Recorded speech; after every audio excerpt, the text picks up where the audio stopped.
अगर मस्जिद से आवाज आ रही है तो आवाज आ रही है, खातून कह रही है मैं घर में उस मस्जिद में तरावी उसका हिस्सा बनना चाहूँ, घर पे रखे। देखिए, नबी करीम सल्लल्लाहु अलैहि वसल्लम ने मर्द हजरात के लिए मस्जिद में बाजमात नमाज पढ़ना फ़र्ज़ करार दिया है।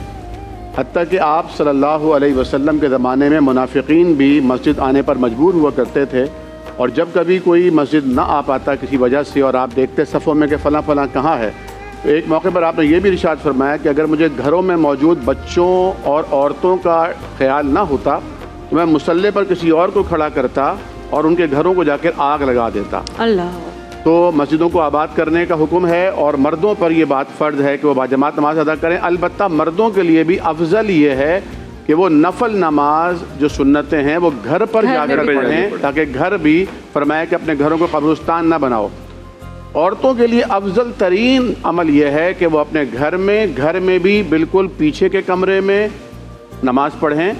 ये अफजल तरीन है, इसमें ज़्यादातर बेहतरीन सवाब इसलिए मिलेगा। लेकिन अगर कोई औरत मस्जिद जाना चाहती है तो अल्लाह के हबीब सल्लल्लाहु अलैहि वसल्लम ने फरमाया कि ला तमन्नु मा अल्लाहि मसाजिद अल्लाह, अल्लाह की बांदियों को, अल्लाह की बंदियों को मस्जिद जाने से ना रोको।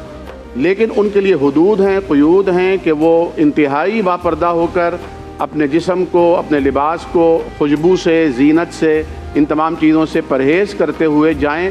फितने का डर ना हो।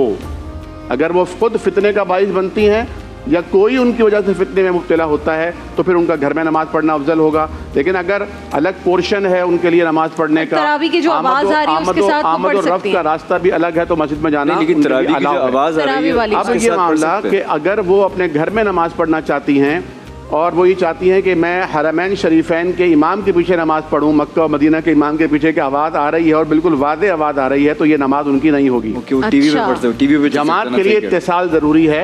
या तो आप सफ़ में सबसे पीछे मौजूद हो, पर्दे का एहतमाम मौजूद हो, वो मानवी या हुक्मी जो लगा देते हैं हरमैन शरीफैन की या हिस्ट्री तौर पर मस्जिद डिक्लेयर हो, तो वहाँ तो नमाज होगी। लेकिन अगर आप अपने घर में बैठकर ये चाहें कि मस्जिद से नमाज की आवाज़ आए और आप उसमें शामिल हों तो ये नहीं होगी।